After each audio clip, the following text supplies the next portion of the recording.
다음 달 말 판문점에서의 남북 정상회담 합의, 대북 특사단이 북한에 가서 이제 얻어낸 합의입니다. 여기에 대한 여야의 평가 이야기 듣겠습니다. 먼저 여당 더불어민주당의 김경협 의원 연결합니다. 안녕하세요. 안녕하세요. 김경협입니다. 먼저 대북 특사단이 합의하고 돌아온 사안들 전반에 대해서 총체적으로 평가해 보신다면요. 저도 깜짝 놀랐어요. 네. 사실 이 정도까지 성과를 예측하지는 못했거든요. 네. 잘하면은 핵미사일 실험 중단과 한미연합훈련 조정 정도의 합의, 예. 이 정도면은 최대의 성과가 아닐까라고 예상을 했는데, 예.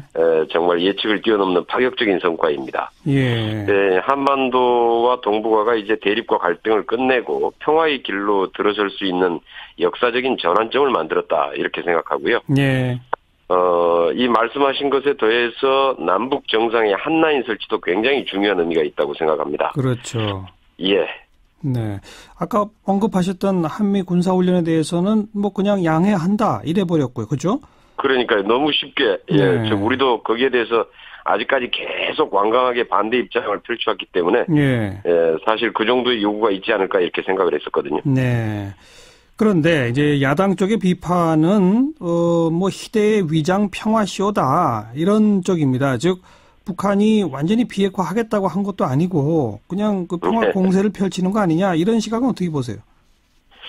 그러니까 지금 이제 어렵게 만들어진 대화 기회인데 초당적인 협력이 필요한 시기인데요.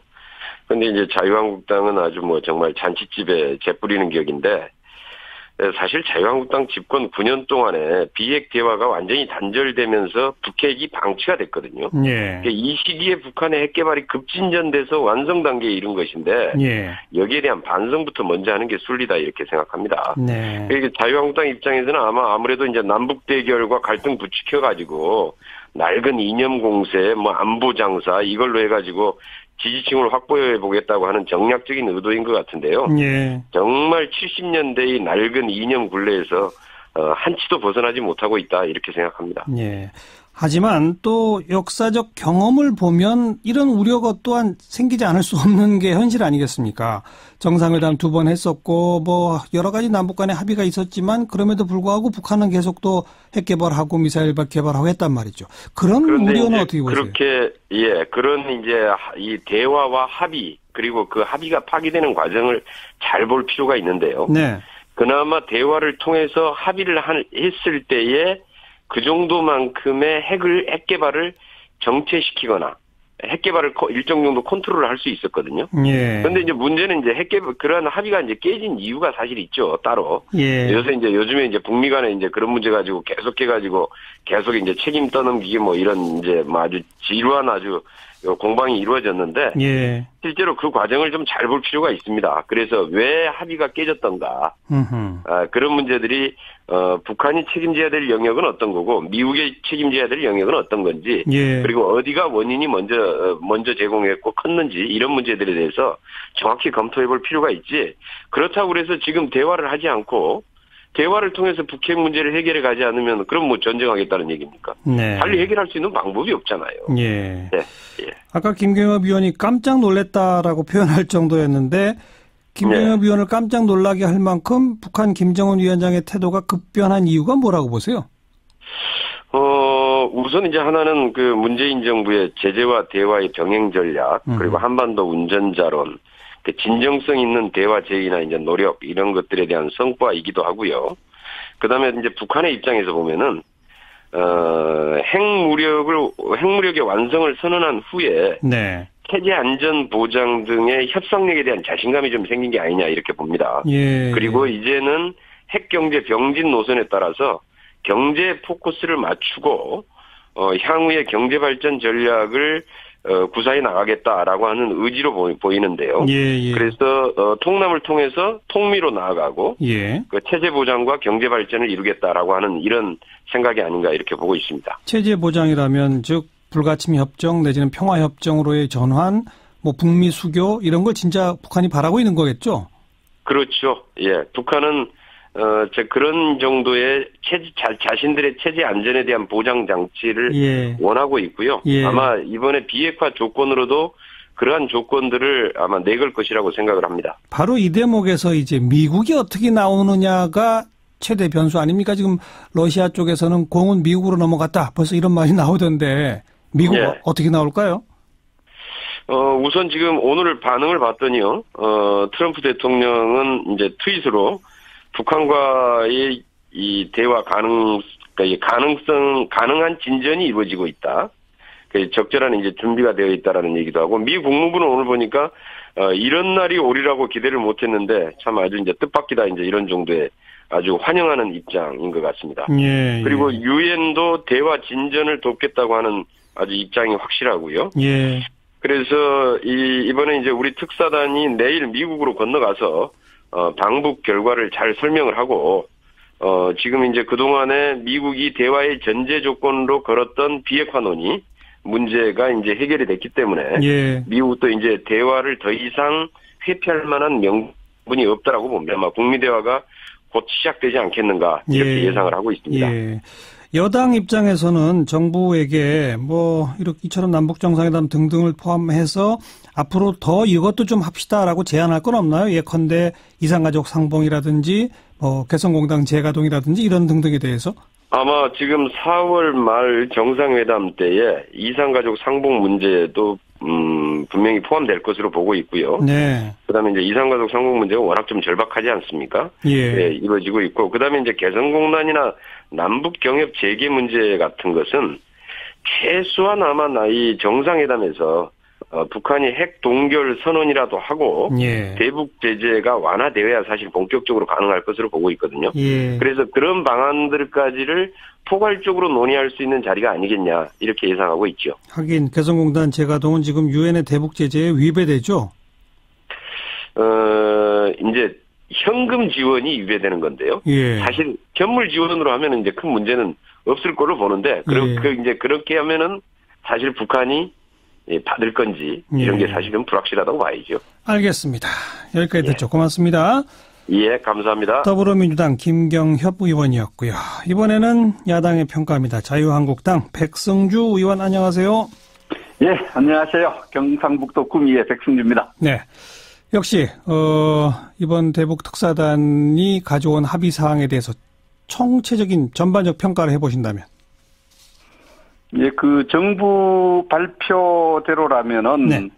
북한이 비핵화 의제를 갖고 남북 대화를 하기로 했고 북미 대화를 허심탄회 하고 싶다 이렇게 이야기했기 때문에 지금까지 남북 대화에서 비핵화를 다루겠다는 입장은 없었거든요. 그렇죠. 그 부분은 우리가 진전되었다 이렇게 볼 수 있습니다. 예. 그러나 그 같은 시간에 북한 노동신문에 보면은 북한 핵은 미국을 이 지구라는 위성에서 쓸어낼 정의 보고입니다. 그래서 똑같은 입장을 갖고 있어요. 네, 그래서 네. 굉장히 혼란을 주는데 발표 형식도 조금 아쉽죠. 예. 방북 결과 어떤 전문이다 이렇게 언론 전문, 발표 전문 이렇게 했는데 사실 좀 합의 형태의 발표가 나왔더라면은 예. 좋았지 않겠냐는 생각도 들고 예. 오늘 제가 낮에 외신 기자들을 만났었는데 우리 국내 언론인들도 불만이 많아요. 우리 의미 있는 대표단이 가는데 현장 취재할 기회가 없기 때문에 그 분위기랄까 그 발표문을 대한 판단을 하는 데서 굉장히 그 현장 분위기 굉장히 중요한데 우리 언론 전혀 접근이 안 됐지 않습니까? 예, 예. 그런 부분에서 어떤 정부 발표대로라면 조금 의미 있는 부분인데 신뢰도 부분에서 형식이라든지 이런 부분에서는 예. 지켜봐야 될 부분이 더 많다 이렇게 봅니다. 방금 노동신문 보도 내용을 언급하셨긴 했는데 북한 체제의 특성상 김정은 위원장의 입에서 직접 나온 말이 더 핵심 아닐까요? 그래서 지금 그것도 우리 대표단 정의용 실장의 입을 통해서 이제 요약한 전문이 이렇게 나왔고 예. 김정은이 선대의 유훈이다 이렇게 이야기를 했다 그러죠. 비핵화는. 그렇습니다. 그 말은 계속해서 우리가 많이 들어왔던 김정일 때부터 많이 들었던 말입니다. 비핵화에 대한 입장 부분은. 예. 그래서 이런 부분에 대해서 좀 아쉬움이 많습니다. 김정은의 육성으로 우리는 비핵화의 원칙을 지키겠다 이렇게 했다면 더 의미가 있었겠죠. 예. 이 취재가 안 되니까 예. 아쉬움이 좀 있습니다. 그런데 뭐 북한 체제의 특성상 뭐 우리 대북 특사단이 가서 회담하고 만찬하는 거를 우리 카메라 기자 가서 다 찍고 이런 건 불가능하지 않겠어요? 그걸 우리가 불가능하다는 어떤 그런 입장을 가질 필요는 없다고 생각합니다. 예. 상호주 입장에서 보면 북한도 이번 대표단이 올 때 기자들 데리고 왔거든요. 예. 그래서 그런 요구를 하고 그 아하. 요구가 왜 안 됐는지도 설명을 좀 할 수 있는 부분이라고 생각을 합니다. 그렇군요. 자, 김정은이 여태까지 한 번도 공개 안 했던 노동당사를 공개해서 거기로 초대를 하고 뭐 4시간 넘게 만찬까지 하고 이런 적극적 자세를 보인 이유는 뭐라고 보십니까? 예, 그 부분을 하나의 전략적 틀, 국제 역학적 틀로서 보면은, 북한이, 그, 유엔의 제재, 국제사회의 제재 또 트럼프 미국 대통령의 압박 이런 부분에서 상당히 위협을 느끼고 어떤 서울을 통해서 대한민국을 통해서 그런 위기를 극복하려는 어떤 절실함 이런 것을 느낄 수 있습니다. 예. 감성적으로 이렇게 보면은 예. 동계올림픽 때 북한 대표단에 왔을 때 우리 정부가 과잉으로 맞았다 이런 논란이 있어 우리 정부가 굉장히 곤혹한 입장도 있었지 않습니까? 예. 그런 부분에 대한 우리 정부에 대한 배려 이런 부분이 같이 작용했지 않나 이렇게 보는데 본질적인 것은 하나의 전략적 틀 속에서 보면은 북한이 좀 상당히 위기감을 느끼고 예. 대한민국을 통해서 그 위기를 극복해야 할 수밖에 없는 그 절실한 모습들로 저는 보여집니다. 그런 제재 때문에 위기감을 느껴서 절실한 상황에 왔다 그러면 정말 지금이야말로 북핵 문제를 해결할 절호의 기회가 온 거 아닐까요? 그 절실함을 잘 활용할 필요가 있죠. 예. 기회라기보다 북한이 이 절실함을 갖고 진정성을 갖고 우리 가느냐. 안 그러면 또 하나의 그 시간 벌기를 위한 하나의 수단으로서의 대화와 남북대화, 북미 대화를 택했느냐 부분은 이제 시간을 좀 지나봐야 판단할 수 있는 부분인데 예. 오늘 트럼프 대통령은 반복적으로 지켜보자는 이야기를 많이 내어놨고 예. 그 미국과 또 일본 또 많은 전략가들도 진전된 측면도 인정하면서 지켜봐야 될 부분이 많다. 예. 이런 입장을 내놓고 있죠. 예. 지켜볼 당사자가 아니죠. 트럼프 대통령은 사실 북미 대화로 바로 이게 연결이 되어야 될 텐데 그 점에 대해서는 자유한국당 입장은 어떻습니까? 자유한국당 입장에서 저 입장에서 봤을 때는 북미 대화로 가는데 북한이 비핵화를 의제로 북미 대화를 할 입장이 있다는 것을 이제 밝혔죠. 우리가 확인을 했고 예. 이 부분을 정의용 안보실장과 우리 국정원장이 미국을 가서 설명을 할 예정이죠. 예. 이 부분에서 이제 미국은 철저하게 탐색 대화를 먼저 할 것입니다. 그 북한의 진정성을 파악을 하는데 오늘 그게 잘못된 희망이냐 그러면 정말 의미 있는 진전할 수 있는 돌파가 되는 탐색 대화를 시작할 거고 예. 미국한테 이제 공이 넘어갔어요. 그러니까요. 북미 대화에서 공이 이제 북한에서 평양에서 워싱턴 넘어갔는데 예. 워싱턴에서는 좀 더 느긋한 입장에서 이 문제 북미 대화에 대한 문제를 다룰 것이고 그와 관련해서 반복적으로 미국이 입장을 내놨는 게 조금 구체적인 비핵화와 관련해서 구체적인 북한의 조치가 있어야 대화를 할 수 있다. 이런 입장이 나오고 미국이 좀 더 강경한 입장도 보이고 있습니다. 예. 이런 차제에 예. 북한으로부터 분명히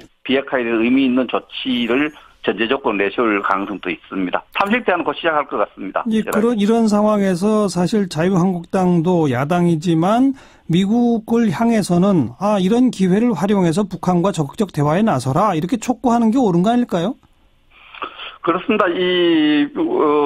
우리 당에서도 이 북한 비핵화, 핵 폐기 여기 도움되는 모든 노력을 같이 해가는 거죠. 예, 미국이 북한과 비핵화를 위해서 만약에 전제 조건을 내세우고 예를 들어서 비핵화는 구체적인 조치를 좀 해라. 그리고 예. 대화를 하자. 이렇게 하더라도 우리가 그런 입장을 지지하더라도 비핵화 또 핵 폐기를 위해서 정부나 우리 당의 입장이 크게 다르지 않고 우리가 그런 차원에서 문제를 볼 겁니다. 예. 그리고 정상회담 장소가 판문점 그 가운데서 남측 지역인 평화의 집으로 결정이 돼서 북한 지도자로서는 처음으로 이제 남쪽 땅을 밟게 되는 셈인데 이거의 의미는 어떻다고 보세요? 저는 이 프로를 통해서 또 다른 여러 방송을 통해서 평양을 다시 방문하는 3차 정상회담 안 된다 했습니다. 네. 의전상으로 프로토콜상으로도 이제는 우리가 두 번 갔기 때문에 북한이 우리 쪽으로 와야 된다, 북한 지도자가 이런 입장을 강조했는데 예. 어쨌든 평양에서 열리지 않고 판문점 그것도 우리 측 자유의 집에서 열리게 된 것은 뭐 외교 의전적으로 봤을 때 바람직하다 이렇게 생각을 합니다. 예. 우리 오늘 보충적으로 보면 뭐 우리는 최고 어느 쪽도 괜찮다 했는데 북한이 선택한 것으로 그렇죠. 문 대통령이 설명했죠. 예. 어쨌든 뭐 평양에 가는 것보다 굉장히 바람직한 장소 선정이라 생각을 합니다. 예. 자, 이산가족 상봉, 뭐 개성공단 재가동 이런 것들도 서두르자는 의견이 나오는데 거기에 대한 생각은 어떠신지요? 이산가족 상봉은 우리 정부 일관된 입장입니다. 네. 저희 박근혜 정부도 이 부분을 일관되게 이야기했고 이명박 정부도 그랬고 앞에 정부 이산가족은 시간이 없으니까 빨리 하자. 박근혜 정부 당시에도 2015년 목함 지뢰 사건 났을 때 합의할 때 이산가족은 합의를 했는데 북한이 안 지켰습니다. 네. 이 부분은 저는 급한 의제로 다뤄갈 필요가 있다고 생각을 하고요. 예. 그러나 개성공단 재가동이라든지 경제 제재 완화 이런 문제는 이미 오늘 대통령도 언급을 했어요. 불가능하다.